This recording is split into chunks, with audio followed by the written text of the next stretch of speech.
Buenas tardes, buenas noches amigos de Motorlat. Hoy estamos ante un nuevo episodio del podcast IndyCar de Motorlat. Podcast número 14 ya de Motorlat. Arrancamos por la previa a Indianápolis y bueno, seguimos con este vicio y placer que es el podcast nuestro. Vamos a estar hoy charlando de lo que nos dejó las 500 millas de Pocono y donde tuvimos un enviado especial, Facu Ferreira, que nos va a estar contando su experiencia. ¿Cómo está, Facu? Hola Mati, ¿cómo estás? Buenas noches para todos, buenas tardes para los que están escuchando. Buenas noches, nos vas a contar la experiencia, ¿eh? Y ténganme paciencia, porque... Fer Alonso, ¿cómo andás, Fer? Hola, todo muy bien. Bueno, y tenemos, muchachos, un invitado de súper lujo, un periodista que yo principalmente, y lo he hablado con Facu, no me deja mentir, es un placer leerlo. Y creo que es, digamos, uno de los más apasionados también, lo transmite la pasión, en donde en Twitter, que lo leemos casi siempre, lo hablo con Facu, el señor Matías Sánchez. ¿Cómo estás, Mati? ¿Qué tal? ¿Cómo les va? Un gusto estar partiendo este rato hablando de esto de que tanto nos apasiona como es el automovilismo y especialmente el IndyCar. Correcto, bueno, para nosotros es un gusto enorme tenerte. Vamos a arrancar seguramente con el accidente, pero antes de ir al accidente, de las primeras vueltas y las controversias que tiene Pocono, ¿no? En su inicio ya sabíamos que, bueno, veníamos de un 2018 accidentado con el accidente de Robert Wickens, 2015 el accidente de Justin Wilson, donde perdió la vida, lamentablemente, y, digamos, faltaban 4 carreras para el final del campeonato y arrancamos en Pocono, un circuito, un óvalo, un trióvalo muy rápido, donde los autos van a fondo prácticamente, todo el perímetro, todo el trazado a fondo, y ya arrancábamos, Facu, con delay de lluvia, ¿no? En lo que fue pruebas y en lo que fue quali. De hecho, tuvo que largarse la carrera en el orden de la grilla por ranking de cómo venían en el campeonato. Contanos cómo se vio la previa, Facu, a Pocono, vos que estuviste ahí. Bueno, la previa arrancó, el día estaba bastante bien, estaba un poco nublado en Pocono, pero bueno, todos estábamos esperando a ver qué pasaba, los pilotos estaban en la pista, los autos estaba todo listo, pero no se largaba, los pilotos no subían a los autos y ahí como que se empezaron los rumores y los dichos por debajo, ¿no? Que se escuchan ahí al costadito en el Gasoline Alley. Y una consulta que hago con uno de los mecánicos, le pregunto, ¿qué estamos esperando? Y me dice, estamos esperando el helicóptero. Digo, dale, no, lo que pasa que, bueno, el helicóptero. ¿Y qué pasó con el helicóptero? No, donde está el helicóptero está lloviendo. Pero, ¿por qué no salió 3 horas antes? Bueno, nada, ahí me enteré, yo no lo sabía, que el helicóptero no vuela con lluvia. Perdón si era una obviedad, pero yo no lo sabía. Y como después se largó un chaparrón fuerte, fue unos 25 minutos, una media hora de un chaparrón muy intenso, cuando estaban andando los autos de los viejos IndyCar y algunos autos de viejos de NASCAR, se largó un chaparrón muy fuerte, muy intenso, y bueno, ahí decidieron directamente cancelar la actividad del primer entrenamiento y la clasificación, y el entrenamiento de la tarde se adelantó 1 hora y se extendió de 1 hora a 2 horas. Entonces los pilotos y los equipos pudieron probar tuvieron 2 horas de entrenamiento para poner a punto todo para el día domingo. Bien, buenísimo. Sí, lamentablemente tuvieron que largar por ranking y nos perdimos la quali. Antes de arrancar y darle la palabra a Fer Alonso y Mati Sánchez, contanos lo que viviste ese domingo. Bueno, por empezar hay que agradecerle a la gente de IndyCar. Primero tenés 3 minutos, te cuento. Bueno, voy rápido.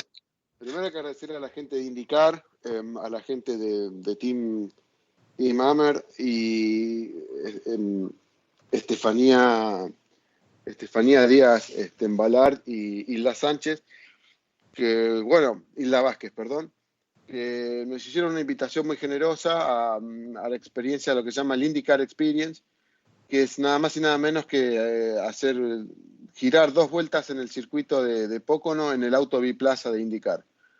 La experiencia es alucinante. Si lo pueden hacer, por favor háganlo. Es alucinante. Es estar en un auto de Indy, porque de hecho el motor del auto es el V6 Turbo que usa el IndyCar, y el circuito es alucinante. Hay que estar ahí. Es impresionante venir doblando los curbones y ver las huellas que te llevan directamente a la pared y el manchón del neumático y previo al impacto de los autos, cómo está todos los circuitos, todas las curvas tienen eso. Y la experiencia es alucinante. El auto es una experiencia. Ellos declaran que el auto anda a 185 o 188 millas por hora, son unos 315 kilómetros por hora, si no me equivoco. Wow. Y es impresionante, sinceramente es impresionante. No, yo no viví nada igual. Ahora me gusta 10 veces más las carreras de autos, así que ojalá no se deje de correr en Pocono, después lo discutiremos. Pero ¿Te dio miedo? La primera parte, yo creo que la primera vuelta la hice sin respirar, no respiré, porque no tuve tiempo de respirar. Y la sensación no es miedo, la sensación es no lo puedo explicar, es alucinante.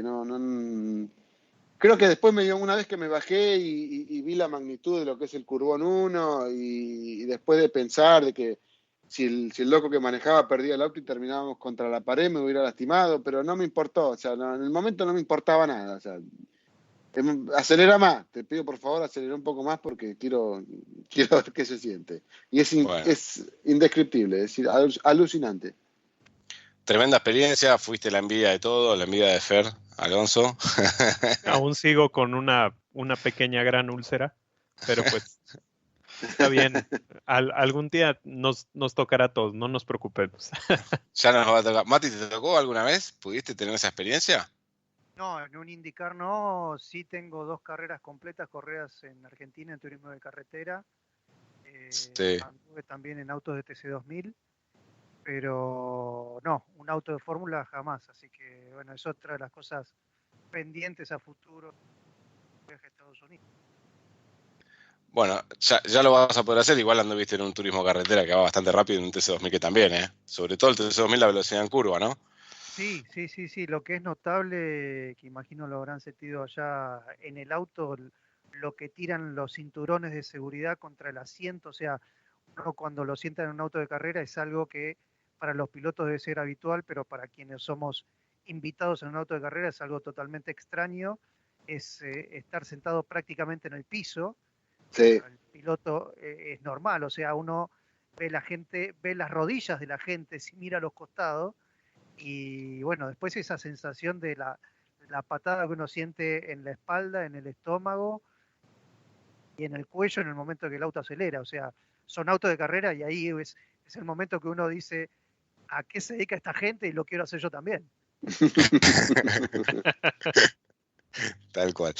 Bueno, muchachos, estamos bien entonces al inicio, y acá le voy a pedir la palabra a Mati Sánchez, después lo vamos a debatir todo, y yo tengo un montón de preguntas para hacer, para tratar de entender un poco por qué la controversia de correr o no en Pocono, por qué es más peligroso por ahí que otros óvalos, o sea, según lo he leído y vine leyendo, y nada, la idea básicamente es que discutamos o que tratemos de entender si se debería haber corrido o no en Pocono, y si se debería seguir corriendo. Entiendo que la carrera no tiene, o sea, para 2020 ya no tiene contrato, están en vías de renovación, las autoridades de la carrera, de la organización de la carrera, quieren la renovación. IndyCar todavía no tuvo una respuesta, pero me gustaría conocer tu opinión en base a la seguridad, Mati. ¿Qué opinás de correr en Pocono, si correr o no correr en Pocono, y cuáles son los aspectos, ¿no?, de seguridad a tener en cuenta que aparentemente no serían del todo, que no darían todas las seguridades, ¿no?, el circuito? Mira, yo parto de una base ya del año pasado, del accidente de Weekends y de cómo fue evolucionando el automovilismo en 100 años o más. O sea, y de esto tomé dimensión también al estar hace 2 meses en Indianápolis. Sí, A medida que fueron pasando accidentes en la Fórmula 1 específicamente y en Europa, la solución que se tomó fue cambiar los circuitos. Indianápolis está siempre igual, Watkins Glen se le agregó una chicana, pero prácticamente no tiene modificaciones desde que se creó.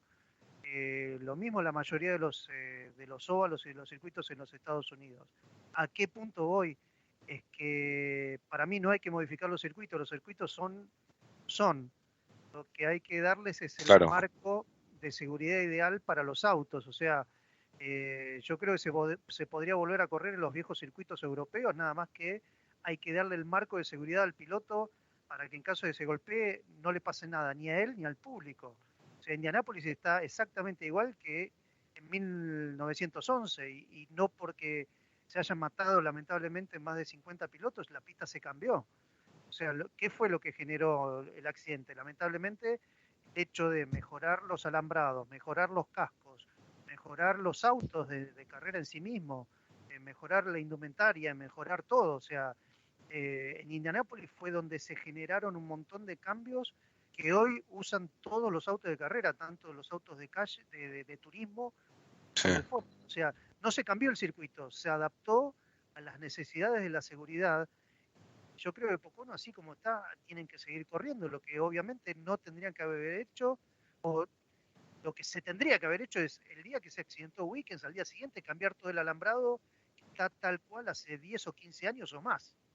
Eso es la base de todo el aspecto de seguridad, porque si uno se remite a la forma del circuito, cuando lo hicieron, sí, otros circuitos de los Estados Unidos, la curva del accidente de Wickens y donde hoy fue también, donde el domingo fue el accidente, es una réplica a la curva 1 de Indianápolis o a la 3, e inclusive con una recta más corta, o sea, viene con una velocidad menor a lo que sería el ingreso de Indianápolis. claro. 3, teniendo en cuenta que tiene pasto, porque la recta principal no, tiene una pared.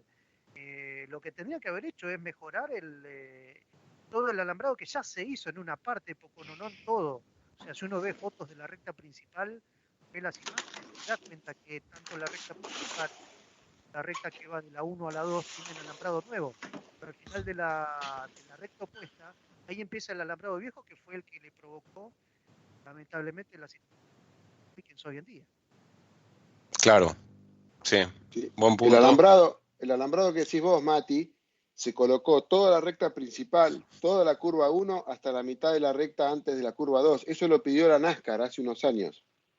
Claro, sí, pero desde la curva 2 hasta la 3 es el mismo alambrado Exacto, histórico de hace muchísimos años. O sea, y me acuerdo haber exactamente. visto muchísimas carreras de NASCAR sin alambrado. O sea, directamente en Pocono se corría con los pinos arriba del paredón en toda la recta opuesta. Exacto. Que todavía están los pinos. Sí, sí, los pinos están y se los ven las transmisiones haciendo presión sobre el alambrado para adentro. Pero lo ilógico y lo loco es que la categoría haya tomado la decisión de volver con las mismas medidas de seguridad. Inclusive lo vimos a los auxiliares trabajando para tapar el hueco que quedó por algo que tampoco debería haber pasado, que se haya arrancado la rueda delantera izquierda de Rosenquist en el momento de pegar a uno de los postos que sostenía un semáforo. Eso es totalmente, no debería haber pasado bajo ningún punto de vista. Tendría que haber sido un alambrado exactamente igual a donde está el resto del circuito. Bien, entendido el punto. O sea, básicamente, digamos, la medida de seguridad que se tendría que haber implementado es la de, primero, la doble barrera de seguridad y el alambrado en la segunda barrera de seguridad, ¿correcto? Exactamente. El circuito igual, si no me equivoco, tiene Safer desde hace más de 10, 15 años. Sí, Eso es lo importante, pero también, a diferencia de los autos de NASCAR, los autos de Indy se enganchan y vuelan. Ya pasó 2 años seguidos, así que yo creo que si llegan a renovar, tiene que ser la condición sine qua non para pisar la pista, tener el mismo alambrado que tiene el resto del perímetro del circuito desde la curva 2 hasta la 3. O sea, para vos en estas condiciones no tendría que haber sucedido las 500 millas de Pocono este domingo. No tendrían que haber corrido bajo ningún punto de vista, pero ahí, bueno, no sé, ahí están los intereses de la categoría. Claro. Los pilotos, siempre hay alguno que puede levantar la voz o la mano diciendo en estas condiciones no vamos. Un poco lo quiso hacer Bourdais el año pasado. Y era, creo que por Bourdais el año pasado, después de la carrera del accidente de Weekend, no se corría. Que fue uno de los que hizo lobby para no correr, porque el alambrado que habían puesto después del accidente de Weekends, la verdad daba risa. Eran dos portones, eran dos hojas de portón de gallinero. Eran. Sí, o sea, uno tiene que pensar que es un auto de 800 kilos a 320 kilómetros por hora que puede salir disparado contra el alambrado, o sea, corre peligro tanto el piloto como la gente que puede estar atrás. Y en la recta opuesta de la 2 a la 3 hay casillas con gente. Entonces eso es también de alguna manera no querer respetar al público que ha pagado para estar ahí. Bien. Fer, ¿algún comentario? Lo que se me hace un poco curioso que aquí voy a preguntarle primero a Facu, porque Facu, tú estuviste el año pasado, te tocó ese fuerte golpe emocional, esa incertidumbre de todo el choque de Weekends. Incluso lo comentábamos la semana pasada, cuando ve uno las imágenes este año, las sigue viendo y siguen siendo impactantes. Entonces, llegas ahí, independientemente de si haces una vuelta al circuito, por lo que pasó el año pasado, te llama la atención ese sector donde fue. Llegas a ese lugar y ves exactamente lo mismo que había el año pasado, o hubo un pequeño cambio, o en verdad parece como que a nadie le importó. Es medio raro porque siempre la IndyCar fue una categoría que marcó cierta tendencia en el tema de seguridad. En Estados Unidos. Sí, claro, IndyCar es Estados Unidos. Sí. Y siempre estuvo como siempre se pensó en el piloto y se mejoró el auto a grado tal que hoy un accidente como el de Weekends años atrás hubiera tenido otro desenlace. Pero a mí me resulta muy extraño que no haya cambiado nada, porque no cambió nada, Fer. Se puso un alambrado, se sacaron, yo me acuerdo que le había mandado las fotos a Mati, y eran 2 puertas de gallinero, 2 puertas de alambrado, esas con marco cuadrado de aluminio, y pusieron eso y bueno, listo. Y yo creo que, yo no estoy de acuerdo en suspender las carreras, sino que directamente no se corra. O sea, a mí no me molesta un piloto que dice yo acá en esta pista no corro. Lo respeto absolutamente. El problema es que la Indy si no lo pidió cambiar el año pasado para correr este año es porque yo creo que no vuelve. Es una opinión mía. Sí, a mí también me da esa misma. Porque porque cuando vos entrás al circuito, vos entrás en el túnel, está en la curva 2. Sí, y vos lo primero que ves ahí arriba, cuando entras a Pocono, es el alambrado y el auto de Weekend pegando ahí. O sea, bueno, a mí por lo menos me pasa eso. Y cuando miro el alambrado, yo no vi el alambrado de Indianápolis, que debe tener por lo menos 1 metro más para arriba, y 1 o 2 filas más de cable de acero acerado, ese que cruza por la pista, que cruza todo el alambrado, que tiene como debe tener, son creo que 7 u 8 líneas de cable de acero. Y no lo vi, entonces digo, esta gente no vuelve más acá. ¿Para qué le van a decir a Pocono tenés que invertir no sé cuánto dinero para que nosotros volvamos? Y eso es lo único que me parece chocante y extraño de Indy, que no haya resolvido ese tema. No sé si respondo a tu pregunta, Fer, me pareció... No, sí, al final lo que... De hecho, me lo acabas de contestar, o sea, esa idea que tenemos por fuera de lo que ya habíamos hablado, que a lo mejor políticamente esto es lo que ha estado avanzando, pues simplemente se nota con esas condiciones. Yo incluso cuando estuve viendo fotos recordé esas fotos, incluso las tenemos por ahí, se ve claramente la malla negra y esta malla gris, donde obviamente es otra malla, no es la misma, el mismo tipo de acero, como decía también Mati, de que si tienes una malla, debería estar en todo el circuito, o sea, no nada más en ciertos sectores, porque entonces estás priorizando ciertas áreas. Y si tú priorizas la seguridad en ciertas áreas, pues entonces haces un comunicado donde dices, estas áreas son las que puede haber problemas y por eso se hizo esto.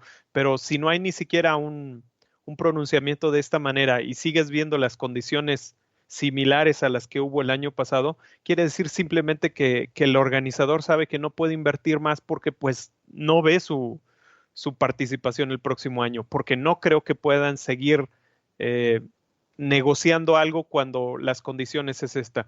Esa es una cosa. La otra cosa que yo quisiera traer a la mesa es que también partamos del punto de que el accidente que se dio el fin de semana no tiene absolutamente nada que ver con el del año pasado. Aunque el auto de Rosenqvist fue contra el alambrado y golpeó y se dañó, y como bien decía Mati también, tocó esa luz que es la que marca la bandera, el ángulo y la posición en la que estaba el auto no es nada parecido contra lo de Wickens. La velocidad y la fuerza con la que iba el auto de Wickens fue completamente diferente. Entonces, yo lo que Mati Ferreira decía acerca de todo lo que se ha hablado, yo creo que se ha ampliado un poco el espectro de decir, sí, la discusión es la valla en sí, cómo se cambia la valla, si acaso necesitas levantar una doble fila de barrera safer en esos puntos críticos, porque en realidad el mayor problema, incluso por ahí si quieren buscar en Twitter un hilo de nuestro amigo Adrián Fernández, que ya estuvo con nosotros, él hablaba sobre el mayor problema de aquí es el ángulo en el que entra un coche, pero sobre todo el ancho de la pista, que fue básicamente lo que pasó en esta carrera. Llega un momento en que la pista es tan ancha, permite que todos se abran y busquen entrar en ese hueco y estás demasiado, con una velocidad demasiado alta. Facu lo experimentó, y entonces un auto a esas velocidades con 3 o incluso 4 autos a la par, sabes que es un riesgo increíble, ¿no? Entonces, para finalizar, yo creo que el problema es que el circuito de Pocono tiene que analizar no solo el hecho de la valla, o sea, de la malla en sí, que es como el espíritu de lo que le está faltando a la cita, ¿no? Más seriedad en esos puntos de seguridad, sino también analizar verdaderamente cuáles son los riesgos que da el mismo dibujo de la pista. Está bien, pero a lo que voy es, para ya ponernos en tema, se larga la carrera el otro día, el domingo, y ya en la vuelta 2, Rossi larga muy mal, largando de segunda fila, empieza a perder posiciones, lo pasan Pagero, lo pasa Dixon, lo pasa Power, y se pelea con Ryan Hunter-Reay, que va por la izquierda, por abajo, por el medio queda Rossi y por arriba queda Takuma. Ahora vamos a analizar los movimientos de Rossi y de Takuma. Los 3 autos se van se enganchan los 3, van hacia adentro, rebotan los 3 en la pared volviendo, ¿sí?, hacia arriba, y ahí pasa, como dice Mati Sánchez, Rosenqvist le pega y toma vuelo el auto. El auto no tomó la misma altura que tomó el auto de Wickens en 2018. O sea, no, fíjense que pega primero pega primero en la barrera safer y después pega en el alambrado. Si el auto levantaba más velocidad, más altura, Mati Sánchez, estamos hablando de repetir exactamente lo mismo que pasó con el auto de, no sabemos el resultado obviamente, pero repetir la misma maniobra, el mismo accidente que resultó en 2018. Lo que tendremos que discutir entonces, Mati, es más allá de correr sí o no en Pocono, son las medidas de seguridad que tenía Pocono, porque inmediatamente salieron en Twitter todo el mundo a decir, no hay que correr en Pocono. No, hay que correr en Pocono y se puede correr en cualquier lado. Se puede correr acá en la puerta de mi casa. Claro. El tema es que no se lastime nadie. Y justamente lo que se comentaba antes, indicar es pionera y ha sido precursora en un montón de avances en el tema de seguridad, y por eso lo extraño de ver cuando llegaron las primeras imágenes el viernes del circuito que seguían con el mismo alambrado del año pasado. Dije, ¿cómo? O sea, no me entraba en la cabeza, pero bueno, se corrió igual. Pero esta es una cuestión de los pilotos mismos o de la categoría misma, de poner, como pasa en cualquier otra categoría, pasa acá en Argentina también, o pasa en México, de decirle si no están hechas estos trabajos, si no están corregidos estos pianos, si no están puestas estas gomas, la carrera no se hace. O sea, claro, es una cuestión de lógica. Igualmente, tampoco dejemos de tener en cuenta que en el momento que pasa el accidente de Dan Welton en Las Vegas, ese circuito en particular, los postes del alambrado están puestos hacia adentro. O sea, es una cosa... ¿Pero por qué? Porque ahí corre NASCAR. Pero es una cuestión de primero inferior. El alambrado hacia el lado de la pista tendría que ser como un vidrio totalmente plano. Y se corrió en ese momento en Las Vegas teniendo los postes hacia adentro, y es al día de hoy que los postes siguen igual, y evidentemente a los dueños del circuito mucho no les importa. No, ese es exactamente el mayor tema de lo que dice, ¿no? Profundizando un poco el tema, el problema de lo que decía Facundo, para a lo mejor alguien que no puede, que diga cuál es la diferencia de que haya cierto número de cables de acero en la valla, o que la valla sea de cierta manera. Si la valla da una flexibilidad y no mantiene una rigidez, que es lo que entiendo que el punto que quiere decir Mati, es el auto llega, penetra como, por así decirlo, flexiona esta valla, y entonces llega el punto donde puede la trompa del auto, una llanta, cualquier parte del auto, engancharse con el poste. Entonces, al tener estas mallas o estos cables de acero que lo hagan ser un poco más tenso, al momento de que llegue y se impacta, lo que tú haces con ese elemento es que el auto regrese y no se quede estancado ahí dentro. Entonces, este es un poco de la característica de lo que se está hablando acerca de las características que tiene en seguridad. O sea, no es decir, el problema es nada más esto, es una cuestión de años que ya existen en el automovilismo, de accidentes que ya saben que está pasando, y simplemente es un organizador al que no se le requirió ese tipo de seguridad. Por como bien decía Matías, en el caso de Fórmula 1, recordemos ahora el difunto Charlie Whiting iba y daba una inspección al circuito meses antes en que la carrera se corriera, si había un problema mayúsculo que se hubiera sufrido ahí. Ya en el momento de llegar a la fecha, volvía a dar su recorrido y decía, a ver, quedamos que ibas a hacer esto está aquí, adelante, se corre. No está, lo solucionas. Si no lo solucionas, se suspende.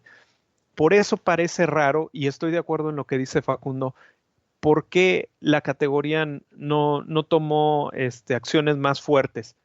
A lo mejor es porque ya ven que es el último año que se va a correr aquí. Puede que sea eso, yo no lo sé.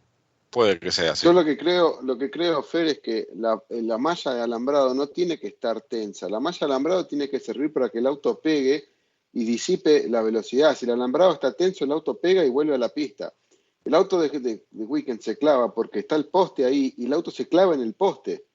Si ese alambrado no tenía los postes, el auto pega ahí y recorre el alambrado y después va a volver a la pista con mucha menos velocidad. Obviamente se va a despedazar, pero no va a tener la desaceleración que tuvo el auto de Weekend. Hay un accidente en NASCAR, si no me equivoco, creo que es Austin Dillon, búsquenlo, en Talladega, el auto pega contra el alambrado y el alambrado se mete 1,5 metros para adentro y hace como de banda elástica y mete el auto de nuevo para adentro. Lo que se hizo es, el alambrado se mejoró y se sacó las primeras 10 filas de gente que estaba ahí abajo. Pero el alambrado yo creo que tiene que ser como una banda elástica, no tiene que ser un lugar donde el auto pegue y se clave, porque si no, la desaceleración que tienen es tremenda. Bien, para avanzar un poco, bueno, ni bien ocurre este accidente que ya tuvimos el tuit de Robert Wickens, obviamente pidiendo no correr más, que no, digamos, no correr más en Pocono. Se sumó Felipe Massa también. Y acá lo que quiero hablar, y sobre todo con Mati Sánchez, que nos dé también su punto de vista, es un tuit de Darío Franchitti, que me parece persona completamente autorizada para hablar del tema, que si yo no entiendo mal, habla de... ni bien cuando veo el accidente, lo primero que pienso es quiso Sato. O sea, quiso Takuma Sato otra vez, ¿no? Se fue para... el primer movimiento que se ve es que Takuma Sato va sobre Rossi, se enganchan los autos y ocurre el accidente. Pero después Darío Franchitti cuenta que los autos van milimétricamente, se pierde milimétricamente pegados uno al lado del otro, se pierde referencia de dónde está yendo, y una cuestión también de turbulencia que generan los autos puede haber hecho que el auto del medio pierda adherencia y se toquen. ¿Cómo viste el accidente, Mati Sánchez, vos? Personalmente le saco toda responsabilidad a Sato. Bueno, estuvimos analizando con Soledad ayer paso a paso con cada cámara on board que había disponible, tanto los que venían involucrados en el accidente como quienes los esquivaron, que venían atrás. Es muy evidente que Rossi pierde velocidad en el momento que lo pasa Dixon. Después, en el momento que lo pasa Dixon, lo empieza a pasar por la izquierda Hunter Ray, y Sato viene derecho siguiendo la misma trayectoria de Dixon. O sea, los que se abren hacia el lado derecho son Hunter Ray y Rossi, y ahí es cuando le pegan a Sato y Sato se cruza. Esa es la interpretación. Y aparte Sato hizo el domingo a la noche mismo, si no me equivoco, un descargo. Sí. Descargo marcando líneas y capturando las cámaras on board de cómo iba cada uno. Si uno ve, una de las ventajas que tiene este circuito es, si bien tiene un asfalto muy viejo, ese asfalto tiene marcas que justamente son cada uno de los carriles o cada una de las trayectorias. Sí. Se ve perfectamente cómo Rossi se va corriendo de un lado para otro, y también hace lo mismo Hunter Ray, y cuando están llegando a la curva, los dos se van para arriba. O sea, eso es, si uno se toma el trabajo de ir viendo prácticamente cuadro por cuadro, tanto las onboard propias de Rossi, Hunter Ray, los que vienen atrás, que también viene Rosenquist, Ferrucci, se ve perfectamente. Sato siempre mantiene la misma línea. Los que van haciendo casi un zigzag, pero es imperceptible, pero la velocidad que se trae cuando están pasando la segunda mitad de la recta y llegando a la curva, debe ser porque querían buscar el radio ideal, obviamente, pero claro, están por posición en la largada de la carrera. Pero para mí los dos entre ellos se vienen peleando, compañeros de equipo. Rossi, Hunter Ray lo empuja a Rossi se abre a la derecha y ahí lo engancha Sato, y Sato se cruza y produce toda la carambola posterior. Sí, inmediatamente Rossi le echó en la salida del hospital de revisión médica, inmediatamente le echa la culpa al piloto japonés. De hecho, yo estaba mirando la transmisión y Jorge Keklin también dijo que esperaba alguna sanción para Sato. Es que las primeras imágenes fueron para mí, o sea, hay que analizarla mucho para darse cuenta que Sato mantiene su línea, ¿eh? Sí, hay que tomarse el tiempo y hay que ver las repeticiones que estuvieron puestas en YouTube el mismo domingo a la noche por parte del canal que transmite. Pero si uno va a la repetición larga solamente dedicada al accidente, que mira, tiene una duración de 10 minutos. No es el resumen de la carrera, es nada más que el accidente. Y ahí se ve claramente como Sato siempre mantiene su línea, y los que van y vienen son Rossi y Hunter Ray, ni bien Rossi es superado por Dixon antes de llegar a la curva 2. Bien, gracias, Madre. Fer, ¿cómo lo viste vos? O sea, ¿tenés la misma percepción que Matías? ¿Le vas a echar la culpa a Sato? No, pues yo entiendo lo que dice Matías en cuestión de los movimientos del volante, y yo creo que ese es lo que dice. Y entiendo también la justificación de Sato al decir, ahí está el video, vean mi perspectiva, yo no digo más que esto fue lo que hice, ¿no? Y yo entiendo también, como dice Matías, que cuando uno ve las repeticiones, se ve las trazadas completamente diferente.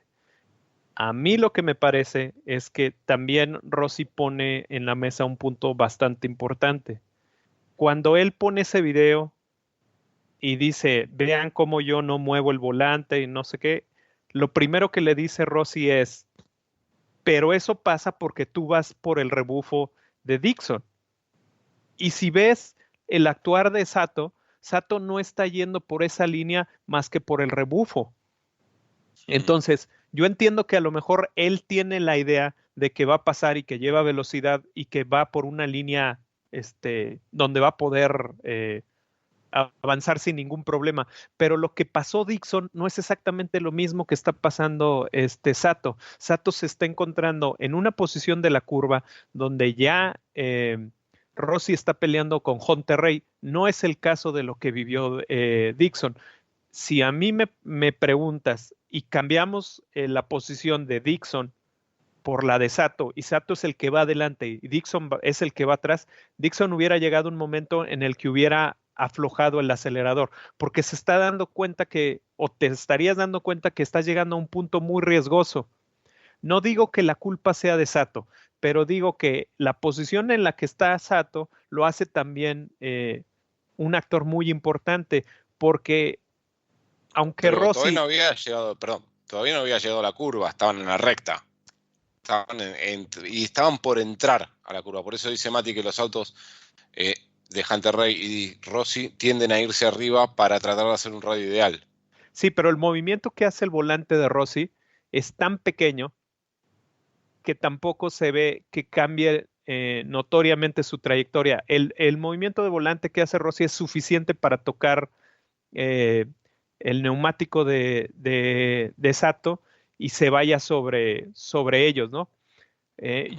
Bueno, mi perspectiva aquí es que no veo como culpa completamente de Sato, pero Sato toma el riesgo, lo que habíamos platicado. O sea, pobre responsabilidad de Sato.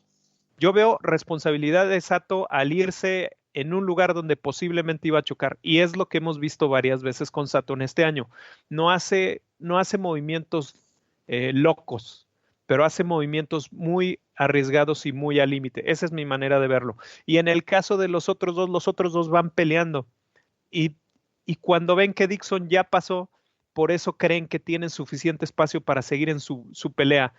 Yo creo que esa es la justificación que tiene Rossi, que dice, o sea, si tú estás viendo lo que está pasando, ¿por qué te metes ahí? Te metes porque quieres aprovechar el rebufo. Yo creo que eso es a lo que se refería Alexander Rossi. Vuelvo a decirlo, es un punto complicado y yo lo veo más por las características de la pista, como es tan ancha y tú crees que tienes la oportunidad de atacar por muchas partes. Regresamos a lo que decía Darío. Claro. Estamos hablando de velocidades muy altas, de cosas milimétricas. Entonces, en el momento que hay algo que ocurre, que cambia toda la situación, se desencadena todo esto. Aquí mi punto nada más es que hay demasiadas variables que alguien tiene que ceder. Y en el caso de Sato, yo creo que Sato debió haber cedido un poco, porque él era el más beneficiado en esto. Lo hemos visto en otras carreras, el que cede un poco y ataca de nuevo porque los otros están perdiendo luchando. Tracción y posición, es el que se ve más beneficiado. Y mi manera de pensarlo, a lo mejor yo solo me estoy inventando historias, es que si Dixon hubiera estado en la posición de Sato, Dixon hubiera actuado completamente diferente.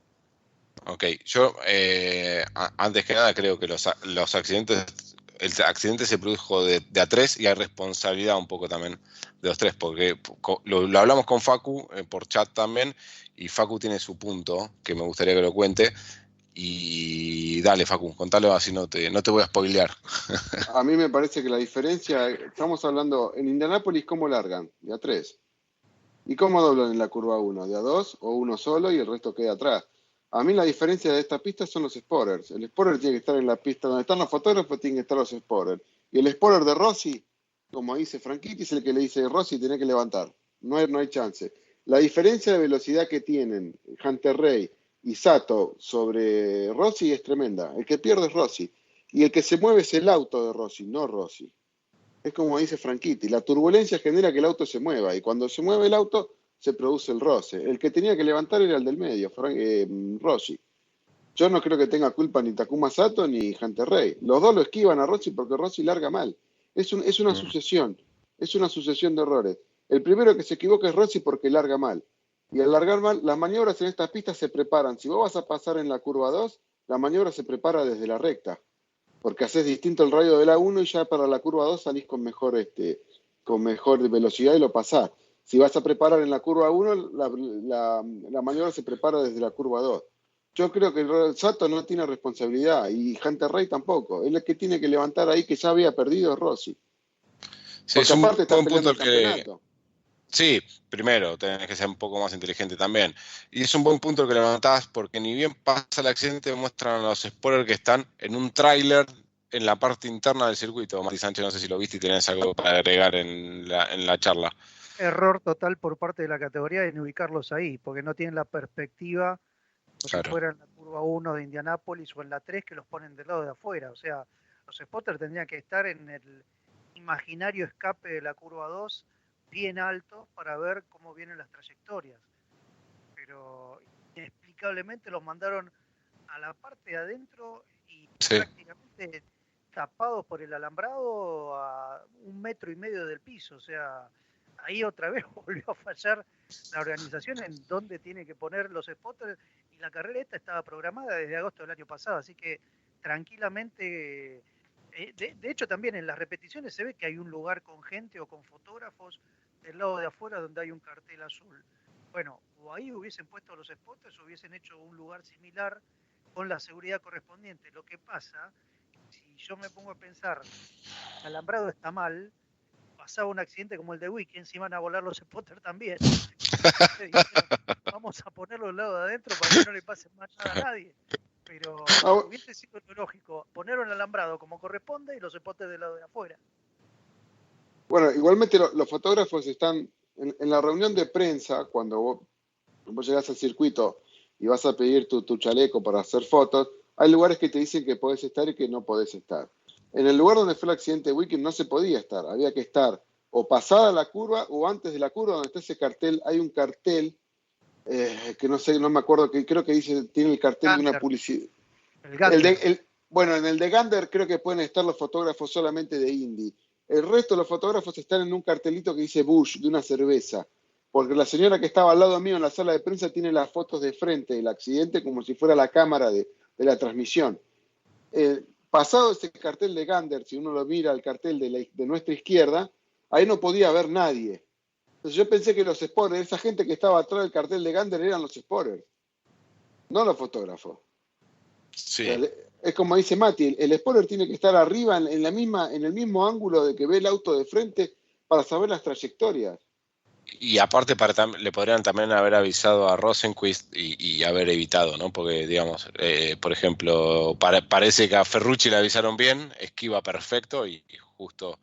Es que Ferrucci perdóname, Ferrucci no sé si esquiva perfecto. Yo no sé si está muy bien la maniobra de Ferrucci. Ferrucci es un temerario. Ya. Claro, es un kamikaze. No, lo que pasa es que es la solución más sencilla a la que le dan. O sea, cuando golpean todos, le dicen mantente fuera. Entonces, los autos van hacia adentro, él pasa el accidente exactamente cuando están todos hacia dentro de la pista. Pasa Ferrucci, entonces ya regresan y como si nada. Yo creo que fue más circunstancial lo de él. Fer, miren la cámara, el onboard de Rosenquist con la radio, que el spotter le dice por afuera, y se lo llevan puesto. Mirá si tenés un auto rebotando para adentro y viene Ferrucci a fondo. Ahí tenés el auto, puede tomar vuelo y tenés el mismo accidente con la misma velocidad que tuvimos el año pasado. A mí me encanta Ferrucci, pero hay cosas que hay que explicar, ¿no? Mirá, si ves un accidente para abajo, los autos van a volver para arriba. O sea, la gravedad y la física es así. Se salvó de pedo. Como dice Mati. Tengamos en cuenta que si levantás de golpe, tenés atrás los demás autos y vos mismo podés ser la rampa para los que ven atrás tuyo. Exactamente. Bueno, un detalle un detalle ahorita, al clamor de la discusión, les recomiendo a la gente que nos escuche, vuelva a ver los videos después de todo lo que hablamos. A mí me acaba de volver a cambiar la perspectiva con lo que dicen de Rossi. Sí, vuelvo a ver la repetición y sí, creo que el que tiene más posibilidades de salvar todo es Rossi. O sea, si Rossi es el que levanta, pasa Sato sin problemas, Hunter Ray sin problemas y todos felices. Esa es una. El golpe es en la rueda de atrás de Sato, o sea, y el que le pega, justamente como estás diciendo, Fernando, es Rossi de atrás a Sato, o sea, y ahí empieza todo. A lo que voy con esto es que el que pudo evitarlo más fácil es Rossi. Ahí yo creo que es claro. Y en el caso de lo que dicen, perdón, nada más para acabar aquí. En el caso de lo que dicen, lo de Santino, en el video ahorita también, en lo que estamos ahorita platicando, le dio otra vista rápida. Y en el caso de Santino, yo creo que es muy circunstancial. O sea, cuando le dan la indicación, todo está pasando muy rápido. Y sí, el problema más bien es al que te toca es porque, no sé, hay como, podríamos decir, un espacio donde todo te puede pasar y él ya había pasado ese pedazo, porque en el caso de Hinchcliffe, o sea, parece que ya se salvó y de repente todo se termina. Yo creo que los que se ven involucrados en el accidente, o sea, todo como Rosenqvist, Hinchcliffe, tiene que ver mucho por, podríamos decir, la suerte o el momento donde quedamos. Bien. Entonces, creo que estamos todos medianamente de acuerdo en que el piloto que llegaba a Pocono con 17 puntos de ventaja en el campeonato y largaba en la segunda fila era el que había podido evitar, el que hubiese, digamos, el que tuvo más chances de evitar el accidente hubiese sido Alexander Rossi. Ahora, digamos, se va de Pocono con el que más perdió. Con el doble de diferencia del que llegó. Vimos una carrera, bueno, atípica, porque teníamos ya inmediatamente fuera de carrera al segundo en el campeonato, el que venía en lucha franca con Joseph Newgarden, y una carrera que terminó en la vuelta 128.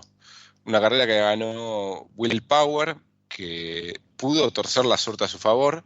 Una carrera que, en mi perspectiva, si se daban las 200 vueltas que estaban previstas, yo, en mi opinión, creo que era para Scott Dixon. Y Bill Power, que torció la suerte a su favor, ¿no? Toda la temporada de Bill Power tuvimos ya varias críticas hacia, digamos, en algunos casos errores personales, o sea, errores de inducción, y en otros errores de equipo o directamente mala suerte, como rotura de embrague en cota y la salida de la rueda por errores de los, digamos, de sus mecánicos en Detroit, pero aquí torció la suerte a su favor y arrancó la carrera con un pinchazo que tuvo que parar, ni bien se restartea la carrera luego de esta neutralización, de este accidente, tiene que parar por un pinchazo y ya ahí le cambia la estrategia, ¿no, muchachos? Ya queda desfasado de estrategia.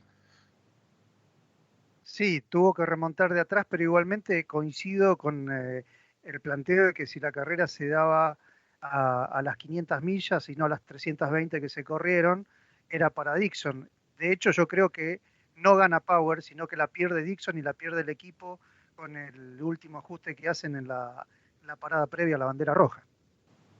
Se muestra muy clarito que le hacen el ajuste adelante en el alerón, ¿no? Él después lo dijo también. Sí, después no me quedó claro si fue el ajuste en el alerón o fue algún neumático que no estaba con la correspondiente presión que es requerida para un circuito como este, pero Dixon era muy, muy parejo en el ritmo de vuelta, en el anteúltimo stint, por llamarlo de alguna manera, íbamos siguiendo paso a paso y Dixon siempre se mantenía igual y los que iban perdiendo ritmo eran los que venían detrás de él. Así que de haberse mantenido las condiciones, vuelvo al planteo inicial, no, o sea, si bien tiene el mérito Power de haber avanzado, el que pierde la carrera es Dixon y el equipo de Ganassi. Exactamente, y también Facu vimos como por ejemplo, le beneficiaron a Power, le beneficiaron las 2 banderas amarillas siguientes, por el accidente de Spencer Pigott y por el accidente de Colton Herta. Es decir, yo creo que el accidente más notorio para mí donde se benefició es en el de Pigott, porque pasa, e incluso los comentaristas dicen, hay que revisar si entró justo antes de que saliera la amarilla. Y exactamente eso pasó. Habíamos platicado de que el problema de Power había sido siempre que le pasaba algo que no le permitía hilar una carrera limpia, ¿no? Y esta fue exactamente lo contrario. Le pasaron un par de cosas que hicieron que la victoria fuera para él que la tomara nada más. Bien, Facu, ¿concordás con Mati Sánchez, conmigo, con Fer también, que la carrera era para Dixon? La carrera era para Dixon, obviamente. Iba a ser una batalla final Dixon-Ferrucci. Ferrucci tenía una estrategia muy parecida a la de Dixon. Yo no quiero pensar que justo llegó Roger Penske, que miró para arriba y dijo cambiar de estrategia porque esto se suspende y pasó lo que pasó, no sé. Nos tiene acostumbrado a que haga ese tipo de cosas, ¿no? A que con estrategia ganen la carrera. Sí, loco, un zorro viejo este hombre, no por nada, ¿no? Pero volvió a la radio de Dixon y de Power, y Power vuelve a ganar, ¿viste? Estas cosas que tienen las carreras que son medio así. Sí, tal cual. Algo chiquito, Mati, algo cortito. Sí, ¿Vieron el accidente de Herta? ¿Vieron la pared cómo está donde pega Herta? Donde termina el auto de Herta. También es para analizar eso, ¿eh? ¿A qué te referís? Y lo que donde pega Herta está abierta la pared ahí. Herta viene atrás de New Garden y pierde el auto por tráfico. Se llama por turbulencia del auto de New Garden. Se le va de cola con goma fría, sí. Exacto. Pega contra la pared y se va para adentro. Cuando se va para adentro, pega en un lugar donde está abierta la pared, porque por ahí es donde sale la camioneta de los auxiliares. Sí. Y eso está abierto ahí. Donde pega es un peligro. Sí. Que ya pega el auto, pega a baja velocidad, pero un auto que se despiste y va de frente a esa pared. El segundo golpe, decís vos. Exactamente, no el primero. El primero pega la rueda trasera derecha contra el paredón. Y ahí el auto ya va para adentro, pero ya el auto ya va completamente desacelerando. Si en una salida de curva de esas hay una maniobra donde el auto se aplaude con otro y pierde control y va para adentro, esa parece no quiero decir una guillotina, pero es un paredón de frente, es un golpazo. No sé si está muy bien terminada esa. No lo había pensado yo. Es complicado. Yo lo vi cuando el año pasado, cuando fue lo del accidente, que estuve ahí sacando fotos y mirando, se me ocurrió pensar porque el auto de Weekend termina por ahí. Se me ocurrió pensar, bueno, está bueno porque los auxiliares entran a pista enseguida, pero me parece que está medio peligroso eso. No sé qué piensan, o si lo vieron, o si soy solo yo. No, vuelvo al concepto de que es una pista hecha para NASCAR y pensada en autos con techo. La abertura esa es una abertura clásica que normalmente en otros circuitos son wall rails en vez de paredones. Y ese sector, ahí los autos van entubados prácticamente, a diferencia de lo que sería la recta opuesta, que tienen un poco más de pasto. Ahí tienen pared a la izquierda, a la derecha, como si fuera la recta principal de Indianápolis. Claro. Y quizás esté mal planteado justamente el ángulo de ingreso de la pared hacia el lado de la pista. Eso es lo que seguramente tendrían que replantear, en darle un ángulo un poco más abierto. Y de paso cerrar el lado posterior, que es el lado recto. Pero bueno, volvemos a lo de siempre. La gente de Pocono está pensando en NASCAR y NASCAR. O sea, no hay que darle mucha vuelta al libro, porque se van a caer siempre la misma respuesta. Bien. Entonces, yo nada más quiero decir algo. Habíamos hablado, ahora aprovechando que está aquí Matías, nos dará su punto de vista, pero habíamos hablado de lo que significa hilar resultados positivos. Y hay quienes estaban con muy buenos resultados y ahora se están yendo al contrario. El caso de Rossi y el caso de New Garden, que no es que lleven muchos malos, sino que hay algunos resultados que no son los mejores y rápido se ven en la tabla de posiciones. El caso de Power, que ya sabemos que es cada vez más difícil, pero aún así es latente el que pueda llegar a competir por el título, pero el de Dixon y Pagenaud también es importante, muy bueno para nosotros porque pues calienta mucho la lucha, aprieta la lucha del campeonato.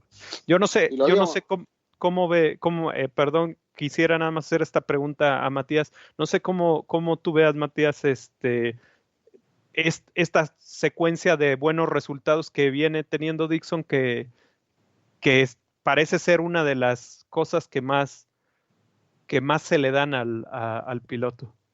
Sí, personalmente creo que Dixon siempre como que empieza a darse cuenta que se termina el campeonato de mayo, junio en adelante, siempre cuando pone la quinta y se manda, pero sí, acá tanto él como Pagenaud, que Pagenaud llegó tercero y no estuvo todo el tiempo ahí, venía bajando y subiendo posiciones, pero bueno, obviamente al tener el equipo de Penske atrás, tuvo una estrategia para estar peleando también si se daban las 500 millas como si se hubiesen dado si no hubiese llovido.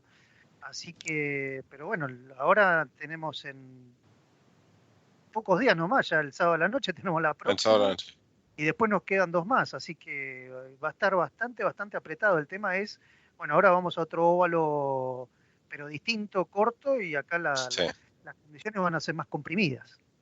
Claro, y Facu, dale. Lo dijimos en la previa. Hay 2 tipos que van a salir a buscar la carrera, y cuando arrancó la carrera se los vieron, eran Dixon y Pagenaud. Salieron los 2 y se morfaron a los 2 punteros, pero como si hubieran estado parados. Era el planteo. Y una pregunta que hago acá y ahora doy el resultado de la carrera, si ya pasamos a otro tema, es Newgarden. ¿Newgarden fue en modo ahorro de combustible? ¿Qué le pasó a Newgarden? Pero claro, ¿qué te pensás? O vio que Rossi quedó fuera del campeonato y dijo, sumo puntos. Lo enfriaron, para mí lo enfriaron de entrada. Mirá la piña que se pega Rossi, pierde la mitad de los puntos que había sumado. Lo enfriaron de entrada. Loco, acá tenés que irte cuarto, quinto, con los mayores puntos posibles. No es la carrera que tenemos que pelear esta. A partir de esta era una carrera bisagra. Habíamos hablado que veníamos de 3 semanas seguidas de carrera. Esta era una bisagra. A partir de ahora vienen un óvalo cortito y 2 circuitos. A mí lo que me parece es que sí, puede ser administración de los puntos del campeonato por lo que sabemos. Es mejor los puntos que tienes en mano. Pero Pagenaud y Dixon se están acercando muy peligrosamente. Y con algún problema que llegara a tener Newgarden, se le empieza a complicar mucho el campeonato. Sigue liderando, sigue con un margen bastante aceptable, pero sabemos que esta categoría no es igual a muchas que hay. Esto sí está mezclado y sí de una semana a otra cambia completamente todo. Y aparte venía de un error grosero en Mid-Ohio, donde perdió prácticamente todos los puntos de la carrera. Por eso te digo que lo enfriaron. Sí. Le dieron 2 cachetazos, escuchame, hermano. No es la carrera que hay que ir a buscar esta. Bien, entonces, bueno, resultado de la carrera. Primero, Will Power, hombre de Penske. Segundo, Scott Dixon, con el auto de Ganassi. Tercero, Simon Pagenaud. Y cuarto, en un ascenso impresionante que estamos viendo de Santino Ferrucci. ¿Qué se dice de Santino Ferrucci ahí en pits? Facu, rapidito, así sigo. Hablé con él en la salida de la conferencia de prensa después del entrenamiento. Me había enterado que había algunos rumores de que lo habían llamado de otros equipos. Sí. Y bueno, Santino, ¿cómo son tus planes para el año que viene? Me dijo, me quedo con Dale Coyne. Y le pregunto, mientras medio que se lo tironeaban para irse, ¿tuviste oferta de otros equipos? No, me miró, se rió, me quedo con Dale Coyne, dijo, y se fue. O sea, sí, lo tentaron de todos lados. Ferrucci es un piloto que pone su propia plata, la ponen del bolsillo la plata. Es un ejemplar extraordinario. Lo quiere cualquier equipo. Pero lo quiere cualquier equipo, viene con billetera, maneja bien, anda bien y es pibe. Olvídate, es la nueva sensación americana. Como Colton Herta, ¿quién no lo va a querer en el equipo? Encima que tiene plata. Sí, pero la verdad que viene Es el único piloto, Mati Sánchez, en terminar todas las carreras de la temporada. Así es, tiene una excelente performance en lo que va del campeonato, pero bueno, eso es producto de una excelente preparación que él también venía trayendo, y el objetivo no sé si es algún día volver a Europa, pero creo que acá donde está no puede tener, en Europa no tendría los resultados que tiene hoy con lo que está invirtiendo acá. Exactamente. Sí, y se habló de Haas, se viene hablando de Haas también, creo que era Ferrucci. Pero hoy Haas dijo que ya no quiere pilotos amateurs, o sea, pilotos, perdón, novatos. ¿Qué hace con Grosjean? Bueno, no importa, es otra discusión. Podría tener que maneje el auto para ir a hacer las compras. Lo choca. Bueno, sí. Quinto, Joseph Newgarden, el puntero del campeonato por 35 puntos. Sexto, Ed Carter. Séptimo, Sebastián Bourdais. Octavo, Tony Kanaan, viene en la JFOI por fin, sumando ahí puntos importantes. En noveno lugar, Graham Rahal y Charlie Kimball en el 10º lugar. Gran carrera de Charlie Kimball, largó y pasó 8 autos Charlie Kimball. Gran corredor de óvalos, Charlie Kimball. Es cierto, gran corredor de óvalos. No terminó Herta, otra vez, otro accidente, otro error de pilotaje de Herta. Lamentablemente no pudo terminar la carrera, me gusta mucho Colton. No pudo terminar la carrera. Facu, ¿qué se escuchó de McLaren? Y le vamos a dar la palabra a Mati Sánchez y ya tenemos que pasar, o sea, rapidito, y tenemos que pasar a la previa de Bomarito. ¿Qué se escuchó del ingreso tan ruidoso de McLaren a la categoría con esta fusión? Hay incertidumbre. La sala de prensa está muy, me parece a mí, como escéptica de la entrada de McLaren. No hay mucho, o sea, no hay mucho que se comente, no hay rumor al respecto, digamos, de qué pilotos van a ser. Lo de Hinchcliffe dijo que sería un placer trabajar con Chevrolet y todo, bueno, nada, en ningún momento lo confirmaron en el equipo. Aparentemente Honda lo quiere retener, no quiere que se vaya, y se habló, o se estaba hablando, los rumores decían, de un tercer auto de Rahal para Hinchcliffe. Yo lo que pienso personalmente es, Zak Brown ya lo confirmó a Gilles de Ferran como jefe de equipo y como director de equipo, y yo lo que me pregunto es qué va a pasar con Rick Peterson y qué va a pasar con Sam Smith, que son los directores del equipo. O sea, que va a haber 3 caciques ahí, o 3 tipos tomando decisiones, más Brown, que sabemos que también es un tipo de tomar decisiones. No lo sé, yo lo veo muy... Me contagiaron el escepticismo ahí en la sala de prensa. Mati Sánchez, ¿cómo lo ves? Para mí es un ingreso importante y que va a dar, digamos, le va a dar un poco más de vuelo, ¿no?, a la categoría. Totalmente, o sea, ya quedó en evidencia cuando fue hace 2 años la participación de Alonso, y cuando fue hace 2 meses la no participación de Alonso. El hecho de que McLaren se involucre como equipo, porque de hecho McLaren está involucrado en la parte técnica, pero está presente en todos los autos y está presente en un montón de autos de carrera en todo el mundo.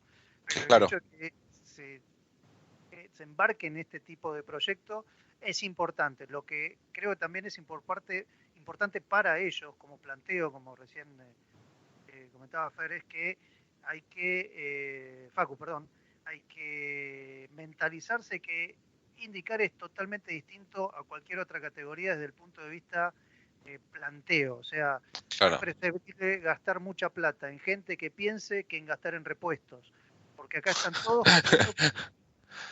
elementos, y quedó evidenciado en cómo Juncos lo dejó afuera a Alonso en las 500 millas de Indianápolis. O sea, acá no es carrera de a ver quién pone más plata en el auto. Obviamente, si tenés un buen presupuesto es lo ideal, pero sí tenés que estar rodeado de gente inteligente que te sepa manejar las cosas como se manejan adentro de los equipos de Ganassi o adentro del equipo Penske, en lo que es la fluidez de trabajo, el workflow, como le dicen ahora Claro. los Estados Unidos, que todo funcione de una manera lógica como para obtener los resultados, porque todos tienen los mismos motores, tienen 2 chasis distintos y a correr.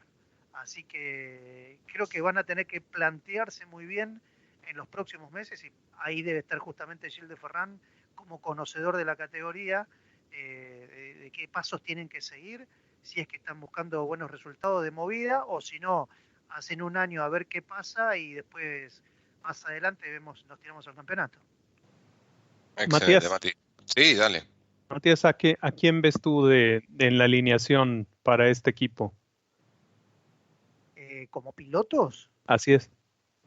Y me pones en un aprieto, porque realmente yo siempre me quedé con la idea que la cabeza de lanza iba a ser justamente Fernando Alonso, que es él el que mueve. O sea, si el año que viene está corriendo en IndyCar McLaren, pero sin Alonso, y es como si fuera un equipo más, ¿eh? O sea, no va a generar la misma expectativa tener al español en pista.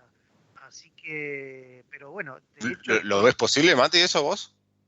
Si está en la cabeza de él, de las decisiones de él. Ahora hace 15 días nos sorprendió con la confirmación del Dakar, y ayer salió Marcoma diciendo que va a ser el navegante. O sea, se está rodeando bien para el Dakar al menos. Creo que encarar una temporada completa de IndyCar es un desafío enorme para Alonso, porque va a pasar lo mismo que pasó con Mansell en el 94. La gente lo va a querer ver ganando la primera carrera, lo va a querer ver campeón. O sea, claro, la expectativa va a estar puesta en el resultado del campeón de Fórmula 1 que viene, cruza el charco y se la juega delante de los norteamericanos, jugándoles de visitante en los óvalos. Así que lo que estoy seguro que quien sea miembro de este equipo tiene que ser un piloto con muchísima experiencia en la categoría, justamente por el tema por el que empecé a hablar. O sea, tienen que manejarlo todo sobre cristales, porque está Penske y Ganassi, que los dos tienen muchísimos años ahí adentro, tienen gente con experiencia enorme y ya juegan prácticamente, como se diría en el fútbol, juegan con los ojos cerrados. claro. Esto es lo que tienen que lograr ellos, pero bueno, ese es el encanto que tiene la Indy con respecto a todas las demás categorías. Obviamente. Bien, sería interesante. Y hablando de Gilles de Ferran, el sábado a la noche, es carrera nocturna, sábado a la noche, tenemos Gateway, 500 kilómetros en Gateway. Como bien dijo Mati Sánchez, un circuito chico, un óvalo chico, pequeño, de 2 curvas, una curva muy cerrada, la primera curva muy cerrada. Y Gilles de Ferran ganó acá en 2012. Y ya pasamos a la previa, que tuvo desde 2004, 2016 no tuvimos carrera, se volvió a correr en el 2017, y que tiene como último ganador a Will Power 2018, y con una lucha impresionante entre Dixon, Power y Rossi, y un circuito donde Penske tiene 5 victorias, Fer. Sí, aquí una pequeña corrección. Son 4 curvas. En realidad sí son 4 curvas. Sí se toman como que son 4 curvas. Si ves el dibujo de arriba, parecen 2. Sí, sí, exactamente parecen 2. Pero sí están marcadas como 2 por el ángulo como están. Y lo curioso aquí es que los 2 últimos ganadores son 2 de los que podríamos decir de los que se espera en realidad que tengan un buen desempeño. Newgarden en el 17 y Power en el 18 apoyan mucho más esta idea de que Penske debe de andar sin ningún problema, con muy buen ritmo, como ya lo hemos visto en óvalos, y sobre todo porque Power lo vamos a ver, yo creo, un poco más inspirado, tratando tras la victoria, ¿no? Sí, exactamente, tratando de enfilarse nuevamente a posicionarse, a dar el todo por el todo. El año pasado en clasificación, Dixon quedó en el primer lugar, seguido de Rossi y después Newgarden, en el cuarto lugar Will Power. O sea que tampoco es una pista donde vayan mal pues los demás contendientes sí, los de Ganassi y los de Andretti. Exactamente, o los siguientes protagonistas, por así decirlo.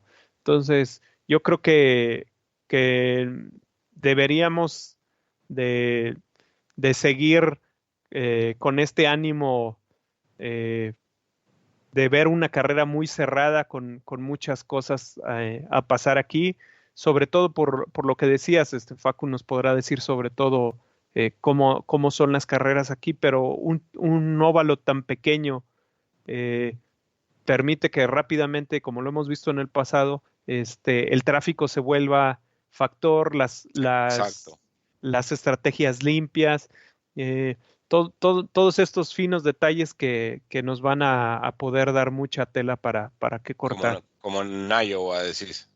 Exacto. Claro. Bueno, vamos, Mati Sánchez, Facu, ¿qué podemos esperar para este sábado? ¿Cómo lo ven? Y una carrera muy apretada, lo que recién comentaba Fernando, el tema del tráfico. Personalmente para mí es una de las pistas más lindas que tiene la categoría y agradezco que haya regresado al calendario hace 2 años por la característica que tiene. Son 2 rectas de poco más de 500 metros, pero con 2 curvas totalmente distintas, la 1 y la 2, respecto a la 3 y la 4, por la amplitud que tiene de un lado y por el peralte que tiene del otro. Claro. Creo que el circuito es muy parecido a lo que era Motegi en su momento. Sí. Es un circuito también que va a exigir muchísimo también a la caja y a los frenos, cosa que es, parecido a Pocono. Pocono, si bien es un óvalo, lo manejan como si fuera un autódromo. Eso pasaba lo mismo también con NASCAR, porque tienen que bajar cambios y buscar distintos ángulos de ingreso a las curvas. Y acá pasa lo mismo, pero mucho, mucho más comprimido, mucho más estrecho el ingreso a la 1 con retome totalmente hacia atrás y después un hermoso ingreso a la 3 y a la 4 con más amplitud. Así que creo que vamos a tener una carrera que aprovechando la noche van a echar chispas varios. Y podríamos decir también que ahorita retomando lo que dice Matías, que se encara completamente diferente la primer parte del sector de curvas, como es más amplio, a la parte de la curva 3 y 4, que como es un poco más cerrado y también se viene con una velocidad diferente, es ahí donde donde haga esa diferencia de lo que decía Matías con la caja y los frenos. O sea, claro. Esa variación en las curvas, yo creo nos da suficiente para analizar y estar viendo vuelta a vuelta, escoger un piloto que nos guste, cómo va, y estar analizando cómo lo toma y cómo va desarrollándose todo. Facu, ¿qué esperas vos para el domingo, para el sábado? Bueno, son estos óvalos cortos que son intensos, ¿viste? La carrera se larga y es como que no te deja ir a buscar un vaso de agua.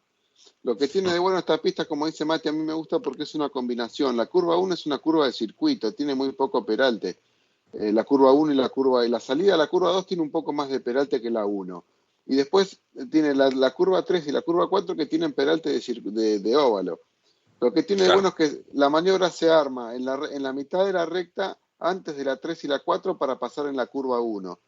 Entonces, y se larga de a 3, como en los óvalos, como en Indianápolis o no sé si hay otro que se largue igual. Y lo que tiene de bueno es que también el tráfico se alcanza muy rápido y acá va a premiar la estrategia, va a ser el que menos pare y el que menos se complique con el tráfico va a tener el mejor resultado. Ok, ¿y tu porra? ¿Quién ves como ganador?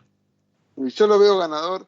La carrera la van a salir a buscar Rossi, la va a tener que salir a buscar Pagenot y Dixon. A mí yo creo que va a ganar Dixon. Para mí va a ganar Dixon. Mike Huell, hablé con Mike Huell el otro día y estaba muy estaba enojado, digamos, pero yo creo que tenían la estrategia para ganar en poco, no se la llevaban de cabeza. Pero bueno, creo que se van a reivindicar acá en St. Louis. Mike Huell es el ingeniero de carrera el estratega de Dixon. Okay. Un animal. Sí, ha hecho ¿te gusta, no? ¿Qué opinas de eso? Si habrá hecho ganar campeonatos a Ganassi ese hombre. Fer, ¿por quién vas vos? Por Dixon también. Ya esta vez ya me voy a olvidar de no poder repetir. Yo creo que sí, Dixon va a, a levantar la mano, o sea, sobre todo por lo que vengo diciendo desde hace mucho. Yo prefiero apostar por lo que el campeonato necesita y creo que necesitamos a Dixon para que haya mucho más presión entre Rossi y Newgarden. Ok, para mí la carrera va a ser de vuelta para un Penske, pero esta vez va a ser amarillo. O sea, y aquí, ¿y a poco va Pagenaude de nuevo a tener amarillo? Sí, verde fluo en todo caso. ¿Qué va con Menard? Sí, supongo que por el lugar geográfico seguramente sí. Ok, Mati Sánchez, hacemos la porra todo, nosotros ante todas las carreras elegimos el ganador y después la porra pasada la ganó Facundo, que eligió Power, así que tenés la presión de ganar esta porra, Mati. Bueno, no voy a ser original para nada, también me la juego por Dixon, pero me juego que también, aparte de los nombres habituales que siempre tenemos ahí al frente, con los Penske también, o Burdeo, Ferrucci con los autos de Coin pueden estar adelante por el tipo especial de pista que es. Buen punto, bueno, a tenerlo en cuenta. Ahí eligió, bueno, ahí quedó todo documentado, nos quedamos sin tiempo, o sea, en realidad no nos quedamos sin tiempo, nos repasamos, pero estuvo muy buena la charla, yo la pasé muy bien. Mati, ¿la pasaste bien? Sí, la verdad que sí, les agradezco muchísimo que me hayan tenido en cuenta. Bueno, es una amistad virtual la que tenemos, no nos podemos ver o nos vemos muy poco, pero hemos comido un par de asados, Es maravilloso poder compartir esto que nos une, como son los autos de carrera y la IndyCar. Bueno, cuando quieras, pero... y también hay que hablar de motos, porque a mí en Indianápolis, Matías también me dio una repasada de MotoGP que también hay mucho para platicar ahí. Y si alguien sabe MotoGP acá, es Matías Sánchez. Bueno, tipo completo, quieran, no hay problema, me sumo. Bueno, muchachos, gracias por todo. Ha sido un placer. Nos oímos en realidad el martes que viene con la carrera, con el post Gateway. En realidad se llama Bomarito. Cambio de nombre hace poco, pero bueno, se le siguen diciendo Gateway. Así que, Facu, ¿estás para agregar algo más? Ahí te veo. Te escucho. No. Bomarito es un dealer de autos. Sí, es una concesionaria de autos muy, muy grande, pero muy, muy grande. Como todos los gringos. Sí, pero búsquenlo en internet y se van a dar cuenta que es muy grande, pero muy grande. Gran carrera, gran circuito, a mí me gusta también. Bueno, muchachos, les mando un abrazo enorme. Gracias por estar. Gracias. Muchas gracias, abrazo grande. Un abrazo para todos, nos vemos.